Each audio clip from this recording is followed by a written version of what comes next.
patungo. Puso at isip ko'y litong-lito, ngunit ikaw, Jesus, ang sa'kin nagbigay gabay. Inakay mo ako sa landas ng buhay. Ang puso ko'y gagalak na magpuri sa ngalan mo. Ang himig ko'y laging laan sa pagsamba lamang sa'yo. Tunay ngang dakila ka, O Diyos, sa buhay kong ito. Kaya't walang hanggang papuri ang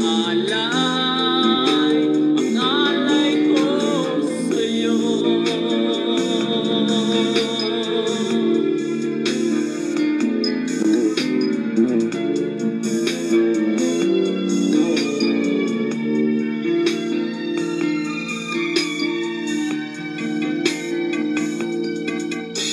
Ang buhay ko ngayon payapa at mayroong kulay, pinatawad at binago mong kulay. Tanging ikaw, Jesus, ang aking pag-asang taglay. Sa pagsubok man, ikaw ang karaman. Ang puso ko'y gagalak na magpuri sa ngalan mo. Ang ibig ko'y naglaan sa pagsamba lamang sa'yo. Tunay ngang dakila ka, O Diyos, sa buhay kong ito. Kaya't walang hanggang papuri ang alay. Ang puso ko'y gagalak na magpuri sa ngalan mo. Ang himig ko'y naglaan sa pagsamba lamang sa'yo. Tunay ngang dakila ka, O Diyos, sa buhay kong ito. Kaya't walang hanggang papuri ang alay. Ang puso ko'y nagaganap na magpuri sa ngalan mo. Ang himig ko'y laging laan sa pagsamba lamang sa'yo.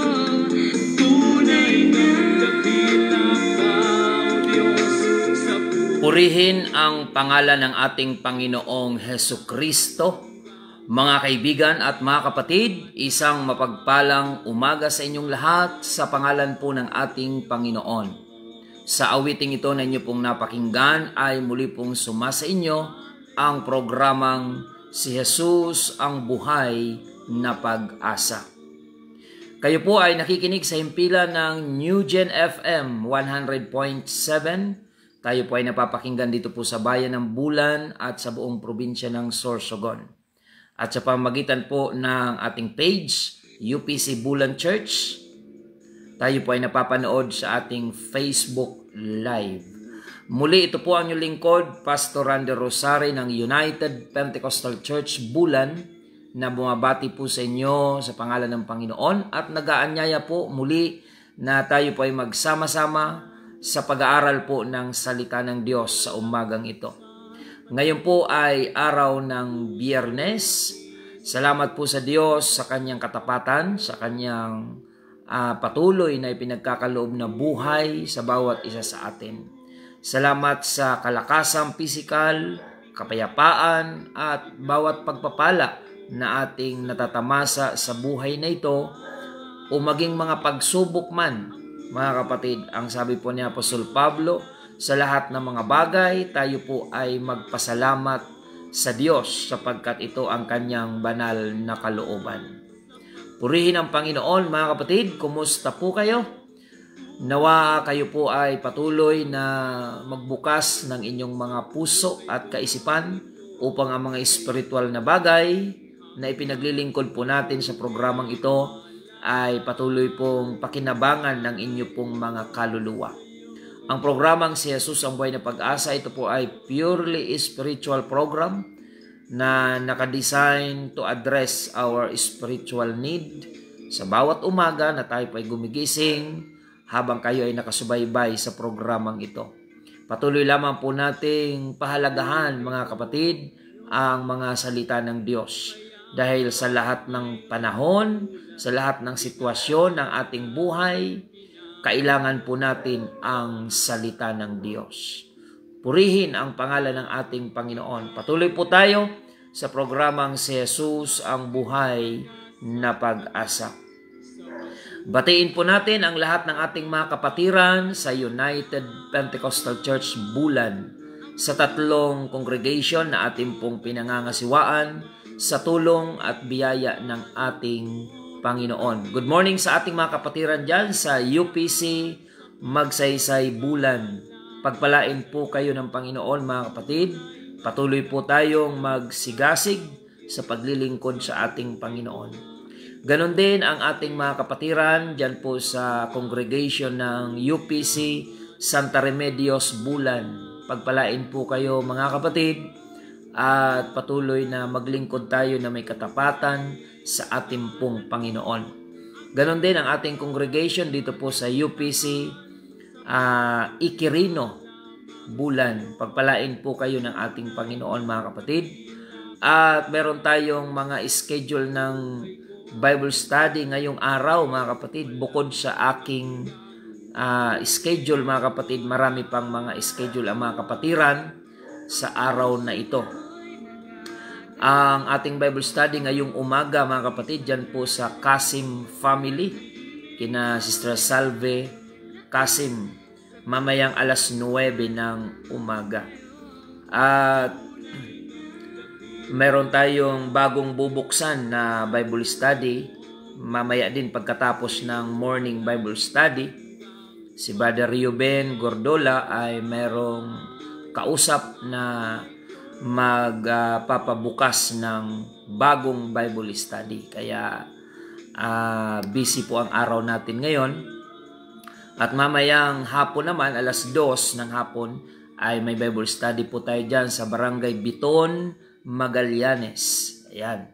So, good morning sa ating mga kapatid dyan sa Biton, Magallanes, kina Ma'am Ann Bueson, kina Ma'am Abby Labini, at maging kina Brother Eddie, Sister Rita Labini, and Sister Christy Labini, maging ang Broselo family, at maging ang Del Monte family, at lahat ng mga dumadalo po dyan sa gawain ng ating Panginoon. Mamaya po, alas 2 ng hapon.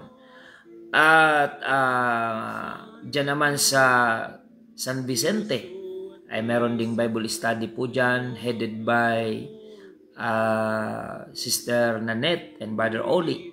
Dyan po sa Palomania family, alas 6 ng gabi. So yan po ay ilan lang sa mga schedule, at marami pang iba sa araw na ito. Hindi natin maubos, mga kapatid, isa-isa. Sa bawat araw ay marami po mga naka-line up na schedule ng Bible study. At sa mga nais pong magpaabot ng inyong mga messages, mga kapatid, maaaring yan ay prayer request, mga katanungan, or testimonies kung paano po kayo napagpapala sa programang ito.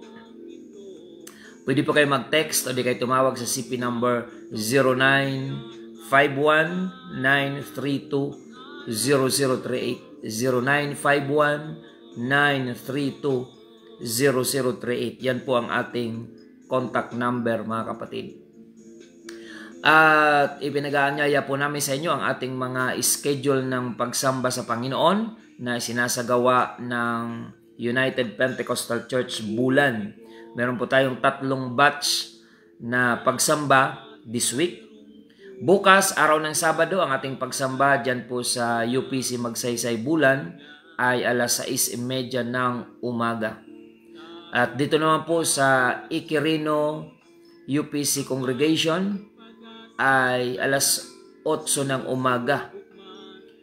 Sa Magsaysay, alas 6:30 ng umaga. dito sa Ikirino Congregation ay alas 8 ng umaga, araw pa rin ng Sabado. At dyan po sa ating congregation sa UPC Santa Remedios Bulan, araw po ng Linggo, alas 7 ng umaga ang ating pong pagsamba. So yan po ang ating ipinag-aanyaya sa ating pong mga kababayan. Patuloy po tayo mga kapatid na magsama-sama sa biyaya po ng ating Panginoon. Good morning din po sa ating mga lingkod bayan. Ayan, dyan po mga empleyado ng MSWD. Dyan po sa opisina nyo sa Bulan. Salamat po sa inyong pag-imbita sa inyong lingkod upang maging guest speaker sa inyong spiritual retreat na ginanap doon po sa bayan ng Santa Magdalena. So pagpalain po kayo ng Panginoon at ako po ay nagpapasalamat sa Diyos na naging pagpapala po sa mga empleyado ng MSWD ang ating pong ginawang pagbabahagi ng salita ng Panginoon. Sa Diyos lamang po ang kaluwalhatian, pagpupuri at pagsamba. Purihin ang pangalan ng ating Panginoon.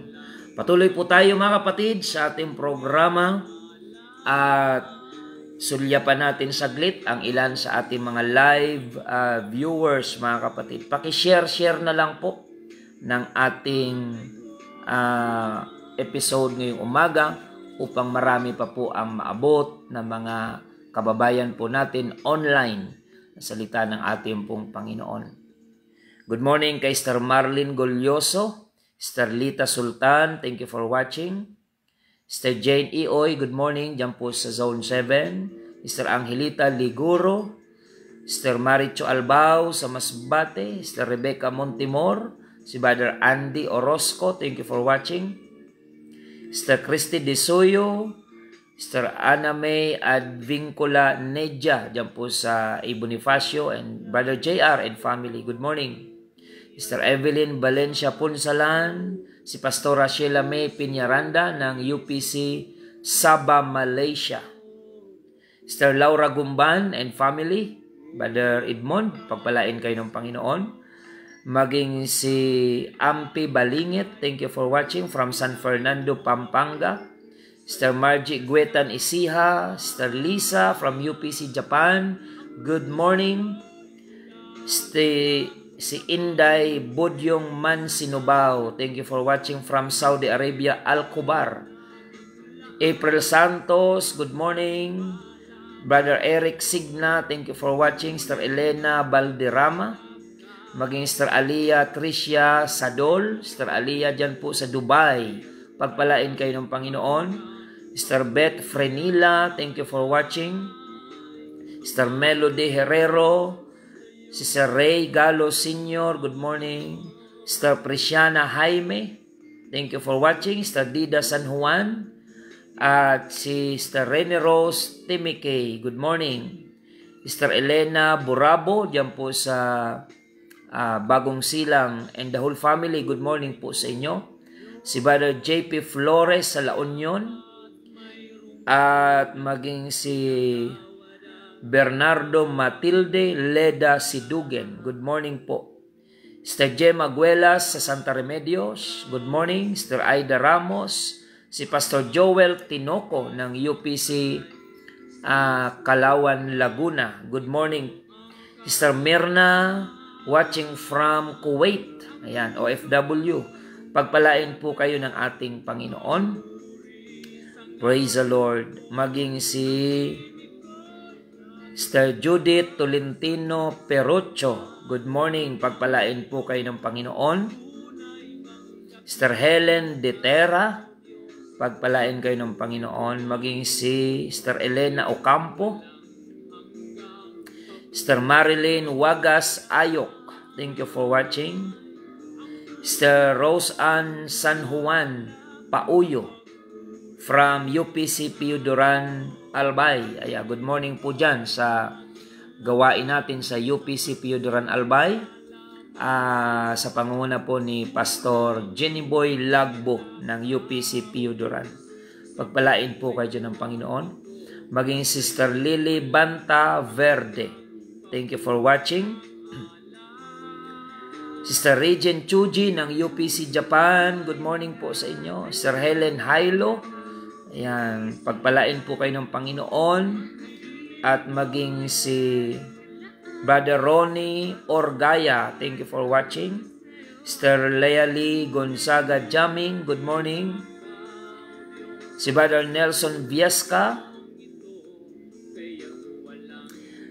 Sister Rose Bordeos, good morning. Sister Remedios Vicente, watching from UPC Spain. Ayan, praise the Lord. Pagpalain po kayo ng Panginoon sa UPC Spain.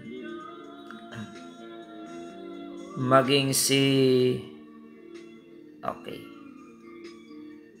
Sister Egina Banisok Tayab, Sister Angelita Castillo, good morning po. At sa lahat pa ng mga hahabol, pagpalain po kayo ng ating Panginoon.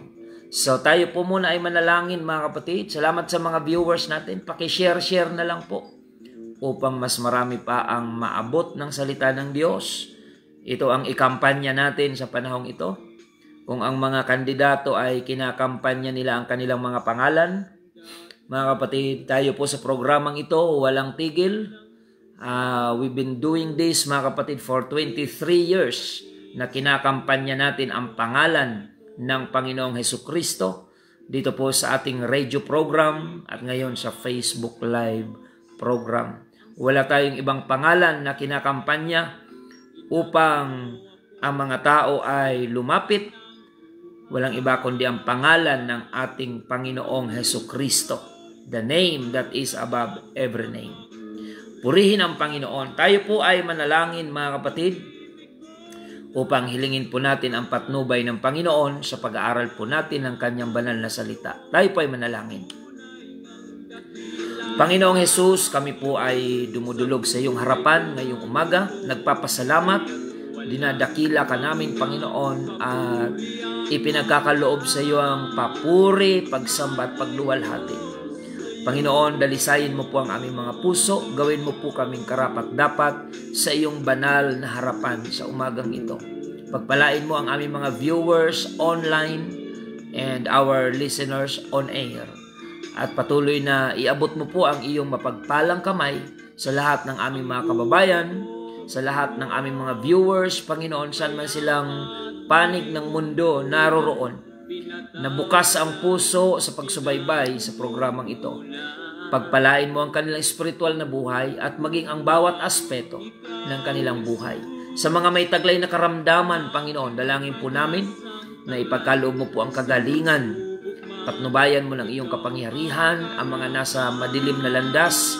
Akayin mo, Panginoon, patungo sa iyong kaliwanagan. Maraming salamat, Panginoon. Sa iyo lamang namin iniaalay ang papuri, pagsamba at pagluwalhati. In the name of our Lord Jesus Christ we pray. Amen and amen. Pagbati din po dyan sa ating mga kapatiran sa Barangay Aquino, ang Guyal family. Pagpalain po kayo dyan ng Panginoon at maging ang Gutis family. Hindi ko na po kayo maisa-isa, marami-rami po ang Gutis family members. Pagpalain po kayo dyan ng Panginoon. Maging ang Griego family, D family, pagpalain po kayo ng Panginoon. At sumainyo ang kapayapaan, kalakasan nagmumula sa ating Panginoon. Maging ang Gyukado family dyan po sa Barangay San Juan Daan, i-bless po kayo ng ating Panginoon. Si Nanay Alice and family, sumainyo po ang kapayapaan at ang kagalakan sa paglilingkod sa Panginoon. At ganun din ang Guelas family, sina Nanay Mili Guelas dyan po sa Barangay Bigindaan, Bulan. Pagpalain po kayo ng ating Panginoon. At lahat ng mga nakadalo dyan last Sunday, i-bless po kayo ng Panginoon. Good morning, Sister Maricar Quintano dyan sa Masbate. Brother John Viray sa Palau. Ayan, pagpalain po kayo ng Panginoon. So, by this time mga kapatid, tayo po ay dadako na sa salita po ng ating Panginoon. Sapagkat ang oras ay mabilis na lumilipas mga kapatid, tayo po ay dadako na sa pinakamahalagang bahagi ng ating pong pagtatanghal sa umagang ito ang salita ng Diyos na ating pong ipapahayag. In the book of John chapter 15 verse 8 up to the following verses, mga kapatid, up to verse 21. Ang sabi po dito, mga kapatid, kung kayo'y kinapupuutan ng sanlibutan, ay inyong talastas na ako muna ang kinapupuutan bago kayo. Kung kayo'y taga-sanlibutan, ay iibigin ng sanlibutan ang kanyang sarili. Ngunit sapagkat kayo'y hindi taga-sanlibutan, kundi kayo'y hinirang ko sa sanlibutan, kaya napupuot sa inyo ang sanlibutan. Alalahanin ninyo ang salitang sa inyo'y aking sinabi. Ang alipin ay hindi dakila kaysa kanyang Panginoon. Kung ako'y kanilang pinag-uusig, kayo man ay kanilang pag-uusigin din. Kung tinupad nila ang aking salita, ang inyo man ay tutuparin din. Datapwat ang lahat ng mga bagay na ito ay gagawin nila sa inyo dahil sa aking pangalan, sapagkat hindi nila nakikilala ang sa akin ay nagsugo. Purihin ang pangalan ng Panginoon. Ang topic natin ngayon, mga kapatid, ay ang mabuting naidudulot ng pag-uusig. The good side of persecution. Pag-uusig. So yan po ang ating pag-aralan, the good side of persecution. Lalo na ngayon, marami po ang mga bagong baptized na minsan ay nagtataka sila, Pastor, dati wala namang pumapansin sa akin. Kahit na masama yung aking ginagawa, okay lang naman sa mga nakapaligid. Pero ngayon, mula nung ako ay nabautismuhan sa pangalan ng Panginoong Hesukristo, nararamdaman ko yung opposition, persecution sa aking paligid and most of the time sa mga family members. Yan po yung pinakamabigat na pag-uusig. Yung ang uusig sa iyo ay mismong kapamilya mo na hindi pa bukas ang puso sa paglilingkod sa Panginoon na iyong naunawaan.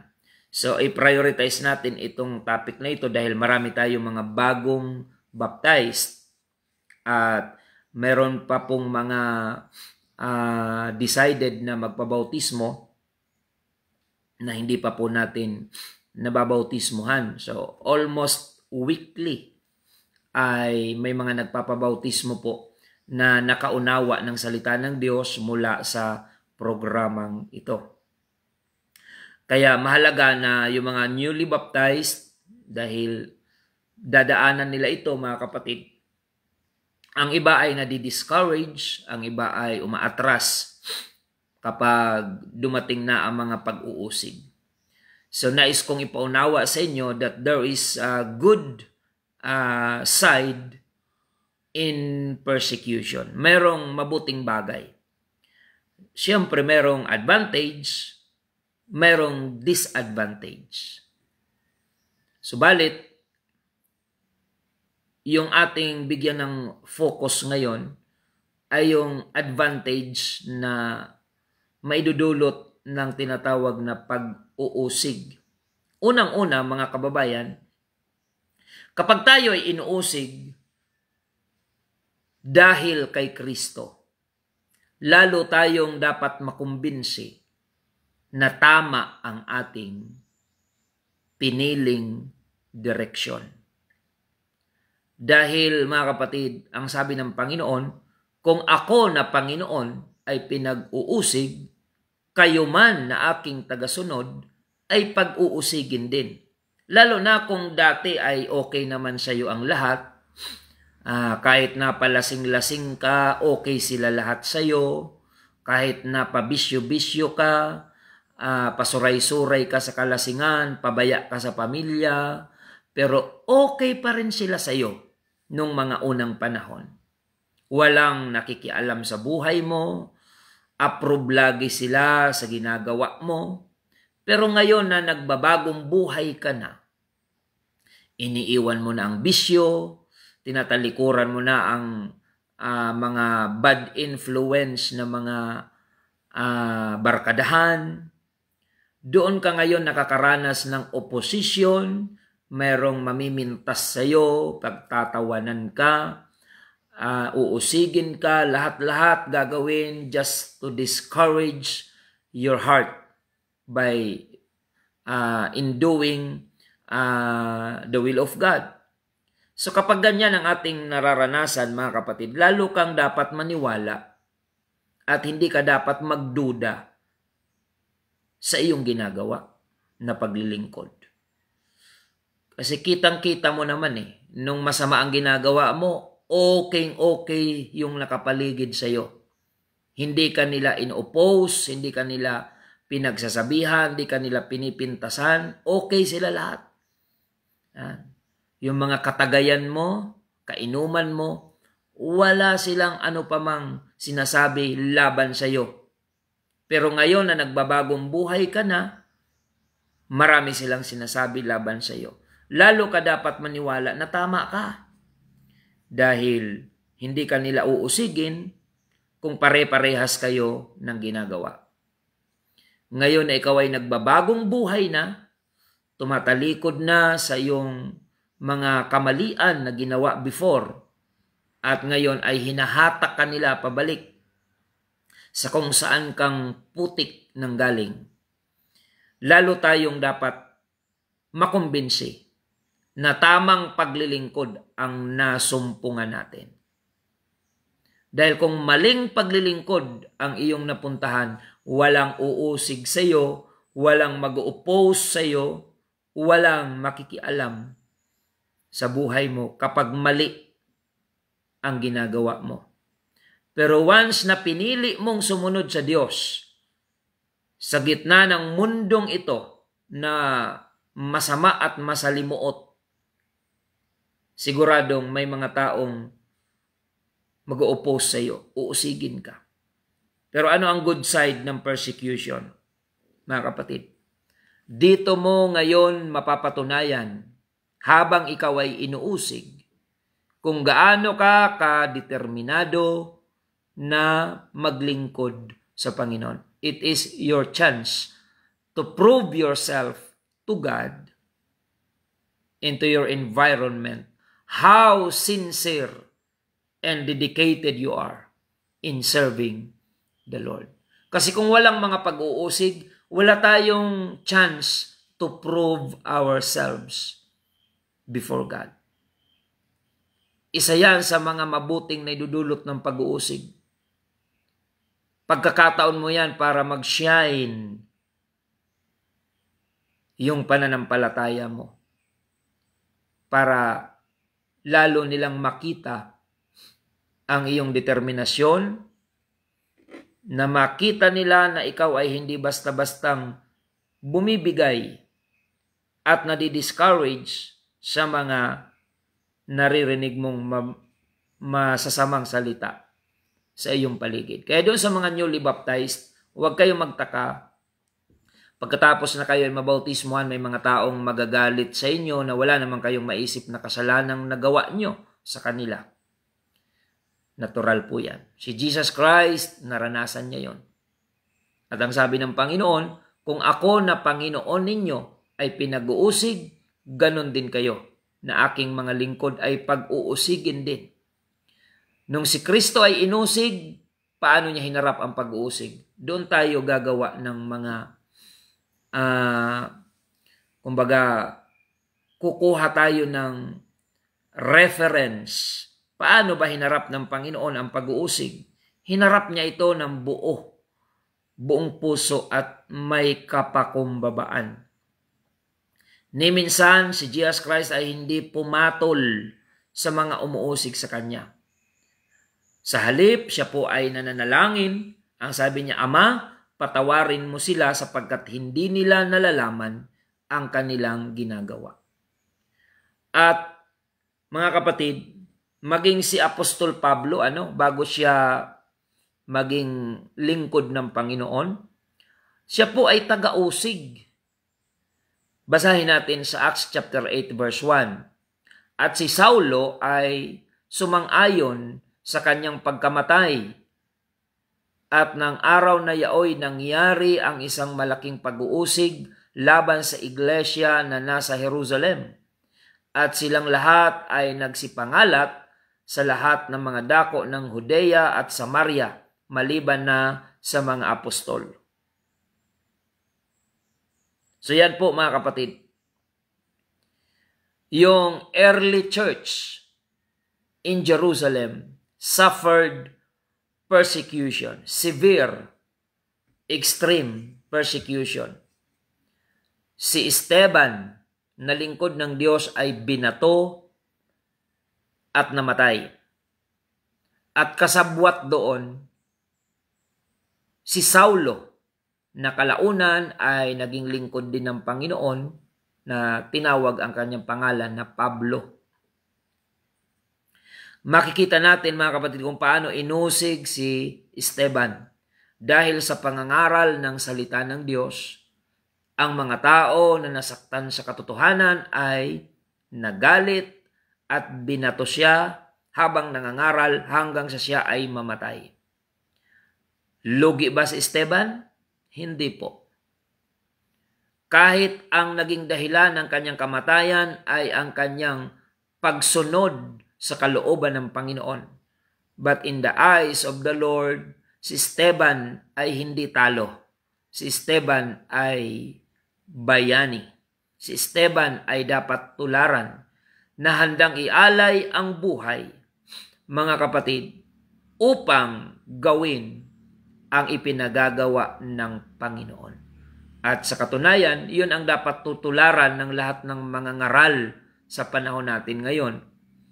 That when you preach the gospel, you must be willing not just to live, but even to die, bringing the gospel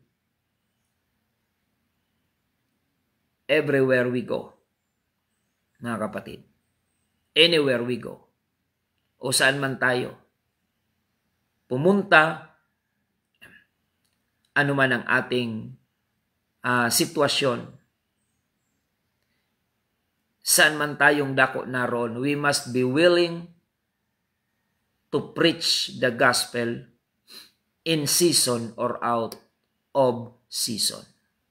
So si Esteban ay dapat tularan ng mga mangangaral ngayon na handa ka dapat mamatay sa ginagawa mong pagsunod sa Diyos.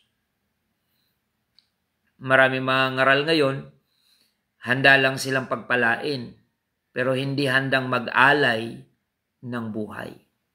So kung handa kang pagpalain, dapat handa ka ring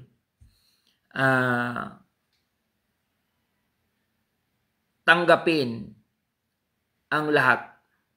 Kasama dyan ang pag-uusig, maging ang iyong buhay, kung ikaw ay mangangaral, kung kinakailangan, mga kapatid, handa mong ialay ang buhay mo. Si Esteban ay martir dahil sa ebanghelyo ni Kristo. So yan po mga kapatid. Marami ngayon mga ngaral, konting hirap lang, umaayaw na. Konting pagtitiis lang, umaayaw na. Ang gusto lang ng iba ay pagpapala. Alam nyo mga kapatid, ang pagpapala ay panghuli na lang yan sa ministry. Dapat ang una mong handang harapin ay pagtitiis.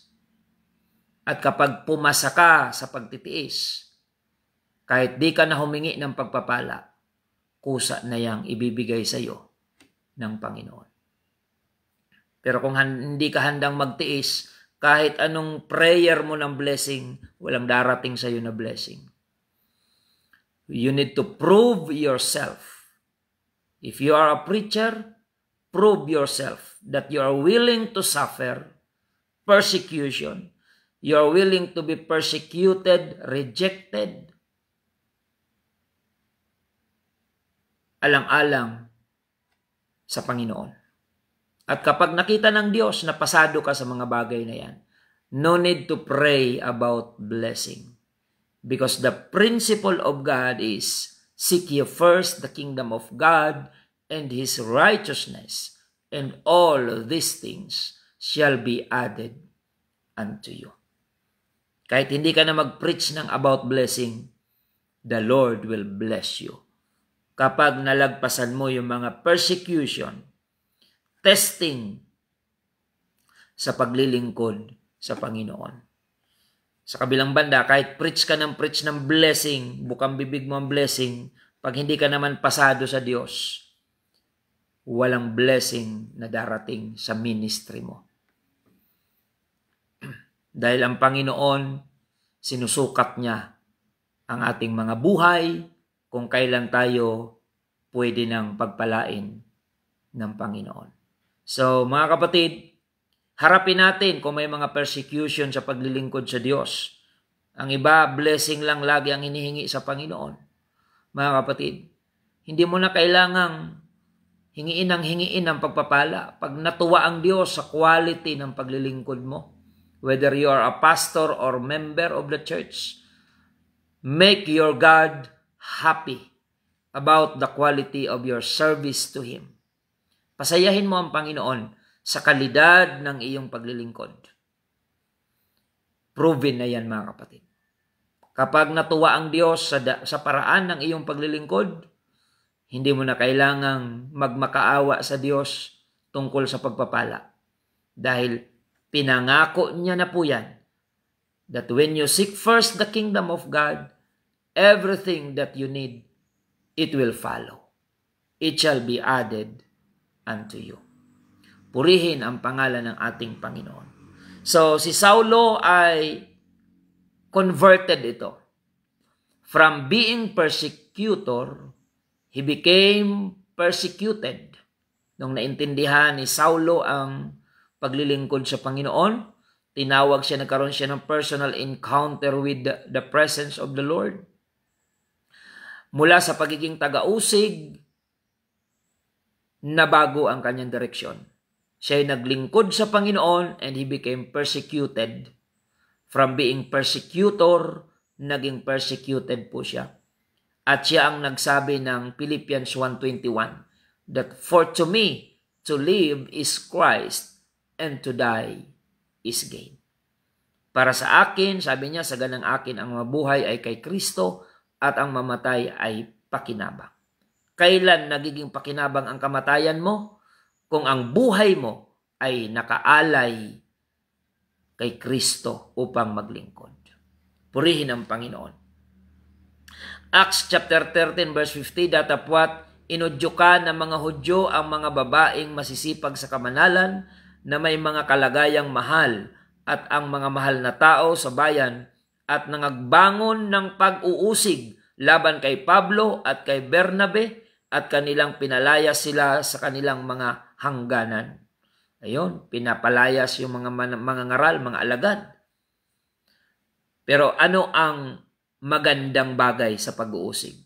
Napatunayan ng mga alagad ang kanilang sinseridad sa paglilingkod sa Panginoon. Kaya all things work together for good to them that love God. At wala pong exemption. Kung nais mong mamuhay ng may kabanalan kay Kristo, you are not exempted sa mga persecution. 2 Timothy chapter 3 verse 12, oo, at lahat na ibig mamuhay na may kabanalan kay Kristo Jesus ay mangagbabata ng pag-uusig. Maliwanag yan, mga kapatid. Hindi tayo pwedeng mamili. Kung naglilingkod ka sa Diyos, hindi ikaw ang masusunod, kundi ang Diyos ang masusunod dapat. Lahat daw ng ibig mamuhay na may kabanalan kay Kristo ay mangagbabata ng pag-uusig. Kaya kung ang paglilingkod mo kay Kristo, hindi ka man lang inuusig ng kahit sino, baka hindi naman talaga si Kristo ang pinaglilingkuran mo. Dahil ramdam po yan ng demonyo. Kung ang paglilingkod mo na ginagawa ay kalugod-lugod kay Kristo. Naaalarma si Satanas kapag good quality ang paglilingkod mo sa Diyos.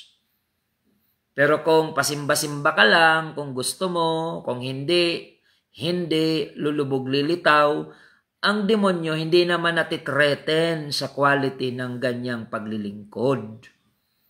Ayan. Hindi ka man loyal sa pastor, hindi ka man loyal sa church, magsisimba ka kung gusto mo, kung ayaw mo, huwag, walang makapilit sa'yo. Kapag ganyan ang paglilingkod mo, hindi naman ang demonyo na aalarma. Kasi alam ng demonyo na sa huli, may impyerno ka pa rin sa ganyang uri ng paglilingkod. Kaya sasabihin ng demonyo, bakit kita uusigin? Nagsisimba ka nga, hindi ka naman sincero. Di akin ka pa rin, sasabihin niya ng demonyo. Sige, simba ka lang, huwag ka lang magbago. Simba ka lang, huwag ka lang magpasakop. Simba ka lang, huwag ka magpakumbaba. Simba ka lang, manisod ka sa simbahan. Ang iba, pag nagsisimba, imbis na maka-encourage sa iba, naninisod pa. Mga kapatid. So, sasabihin ng demonyo, hindi ako naaalarma sa quality ng paglilingkod mo sa Diyos.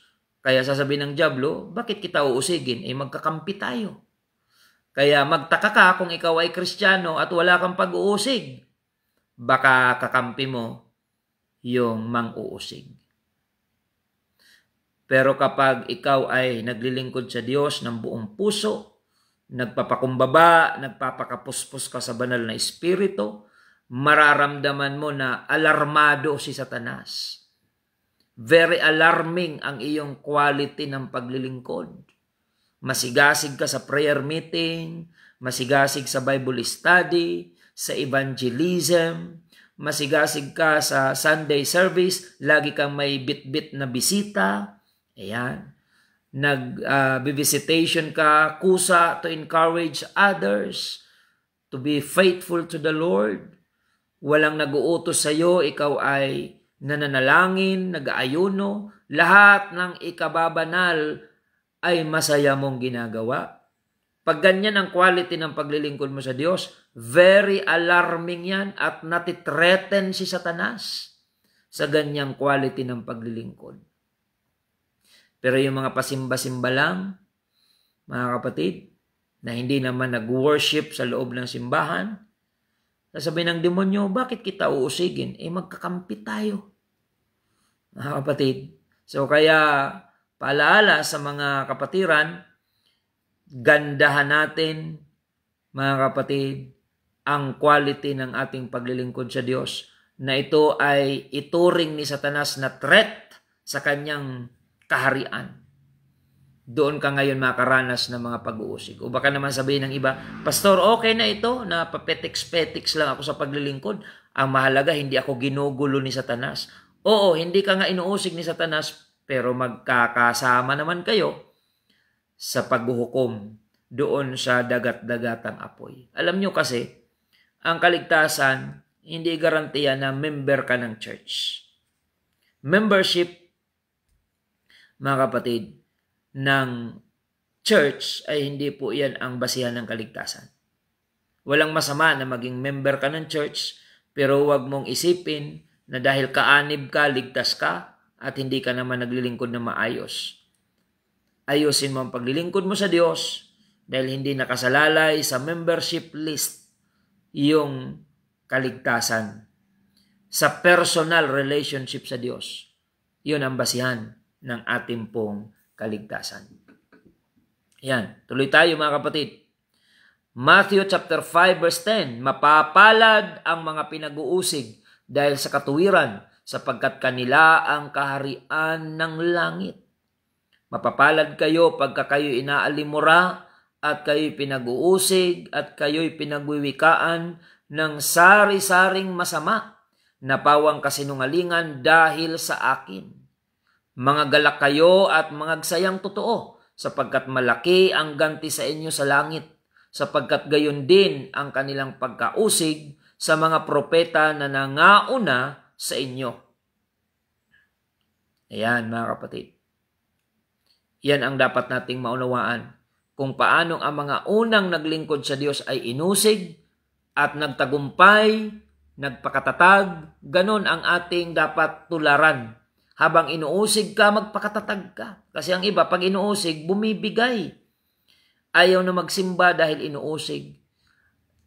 Naging totoo ka na nga gagawin mo pang peke yung paglilingkod mo sa Panginoon.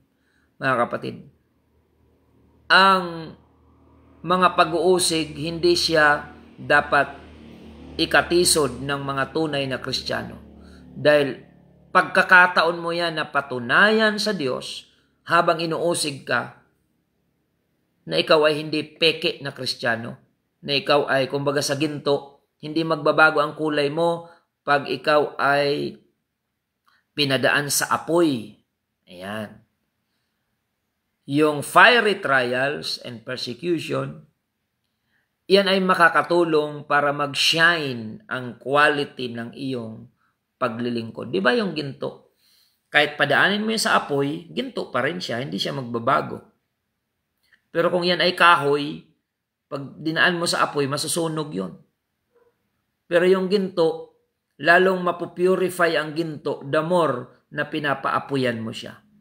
Ang tunay na Kristiyano, pag dumaan sa mga fiery trials, hindi nasusunog, kundi lalong kumikinang yung kanyang paglilingkod, mga kapatid. Purihin ang pangalan ng ating Panginoon. Ano daw ang dapat maramdaman ng mga pinag-uusig dahil kay Kristo? Mapapalad kayo pagka kayo'y inaalimura at kayo'y pinag-uusig at kayo'y pinagwiwikaan ng sari-saring masama na pawang kasinungalingan dahil sa akin. Hindi pala kawawa, kundi mapalad. Ano ang dapat maramdaman ng mga inuusig dahil kay Kristo? Self-pity? Depression? No. Ano ang dapat maramdaman? Verse 12, mangagalak kayo at mangagsayang totoo, sapagkat malaki ang ganti sa inyo sa langit, sapagkat gayon din ang kanilang pagkausig sa mga propeta na nangauna sa inyo. Mga kapatid, purihin ang Panginoon. So, the same yung pattern ng Panginoon para i-purify ang kanyang mga lingkod. Tayo ay dadaan sa fiery trials, mga kapatid. Pero ang kagandahan, sa panahon na tayo ay may mga pag-uusig na nararanasan, ang banal na Espiritu ay nariyan to comfort us. In John chapter 14 verse 26, datapwat ang mang-aaliw sa makatuwid bagay ang Espiritu Santo, nasusuguin ng Ama sa aking pangalan. Siya ang magtuturo sa inyo ng lahat ng mga bagay at mga papaalaala ng lahat na sa inyo'y aking sinabi. Ayan, mga kapatid. Ito ang kagandahan, ang pangako ng Panginoon, He will never leave us nor forsake us. Hindi niya tayo iiwan ni pababayaan man. Kaya panghawakan natin yung katiyakan na yan. Na anuman ang pag-uusig na iyong danasin, nariyan ang Panginoon, hindi kanya iiwan, hindi kanya pababayaan. So you have the assurance that the Lord will be with you. At kapag kasama mo ang Panginoon, anong sabi ng Biblia? If God be for us, who can be against us? We are more than conquerors kapag kasama natin ang Panginoon. Kaya mga mananampalataya, prove yourself, prove the quality of your service to God during the time of persecution. Privilege mo yan to prove the quality of your faith, mga kapatid. Pagkakataon mo yan. Dahil pag walang umuusig sa iyo, paano mo papatunayan na totoo ka? Paano mo papatunayan na hindi ka nagbibiro sa paglilingkod? Sa pamamagitan ng mga pag-uusig, diyan mo ngayon mapapatunayan ang iyong sarili kung gaano ka kadeterminado na paglingkuran ang Panginoon. That's the good side of having persecution. You have the privilege to prove yourself, mga kapatid. May pagkakataon kang patunayan sa Diyos ang iyong sarili. At pagkakataon mo rin yan para patunayan kay Satanas na hindi kanya kayang ibagsak. So mga kapatid, 4 ang dapat makumbinsi sa quality ng paglilingkod natin sa Panginoon. Una, ang Diyos dapat. Dapat ay kumbinsido ang Diyos sa quality ng iyong paglilingkod. Pangalawa, ang demonyo.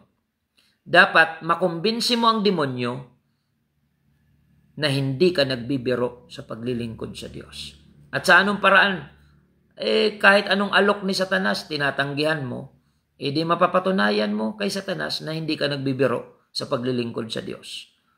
Kailangan kumbinsido si Satanas sa quality ng iyong paglilingkod sa Diyos para tantanan ka niya. Pag napatunayan na ni Satanas na hindi ka bibigay sa kanyang mga iniaalok na mga bagay-bagay ng mundo, tatantanan ka ni Satanas dahil makukumbinsi na siya na ikaw ay determinado. Pangatlo, yung paligid mo. Dapat kumbinsido ang nakapaligid sa iyo na ikaw ay determinadong maglingkod sa Panginoon. Kaya kung kaunting tagay-tagay lang, bumibigay ka, hindi mo makukumbinsi ang paligid mo na ikaw ay totoong Kristiyano. So, yan ang pangatlo na dapat kumbinsido sa pagiging Kristiyano mo. Pang-apat, yung sarili mo. Dapat kumbinsido ang sarili mo. Dahil kung sarili mo na nga lang, hindi mo pa makasundo, paano makasundo yung iba? Sarili mo na nga lang, hindi mo pa mapabilib sa paglilingkod sa Diyos, paanong bibilib sa iyo yung iba, mga kapatid? So, 4 yan. Ayusin natin ang paglilingkod natin sa Diyos. Prove yourself to God. Dapat kumbinsido ang Diyos sa paglilingkod mo. Prove yourself to Satan. Patunayan mo ang paglilingkod mo sa Diyos, patunayan mo kay Satanas na hindi ka nagbibiro. Pangatlo, yung paligid mo. Yung mga taong nakapaligid sa iyo, dapat kumbinsido sila na ikaw ay determinado na maglingkod sa Panginoon. Pang-4 ay ang sarili mo. Dapat kumbinsido ang sarili mo na tunay kang naglilingkod sa Panginoon. So yan po mga kapatid ang ating natalakay ngayong umaga. It's about the good side of persecution. Hindi tayo nag-i-invite ng persecution. Pinag-aaralan natin ito not to invite persecution, but to prepare ourselves. Because we know sooner or later, persecution will come. But persecution will go. They just come and go. At nawa, maging proven and tested tayo sa panahon ng mga pagsubok at pag-uusig sa paglilingkod natin sa Panginoon. Maraming salamat mga kapatid. Pagpalain po kayo ng Panginoon. At ngayon tayo po ay pansamantalang magtatapos sa ating programa. Pagpalain po kayo ng Diyos at nawa ay i-share po natin ang episode na ito upang marami pa po ang makapakinig, makapanood ng salita ng Panginoon na maaaring may pinagdadaan ng pag-uusig, pagkakataon nila ito upang tanggapin ang encouragement mula sa Panginoon. Tayo po ay manalangin mga kapatid. Panginoon, maraming salamat sa iyong kabutihan at sa topic na ito, kami nagpapasalamat sa iyong paalaala that there is good side in persecution. I-bless mo lahat ng sumubaybay, Panginoon.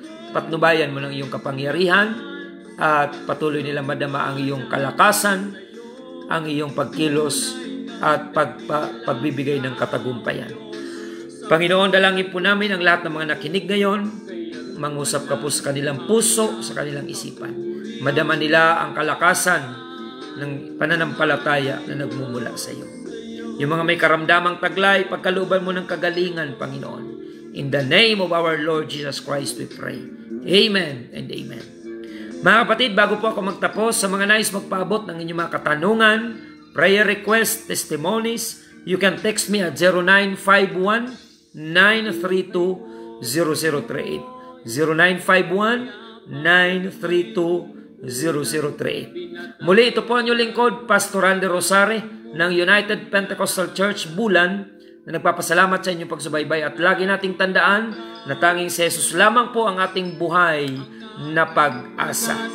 Taglay sa pagsubok man, ikaw ang karaman.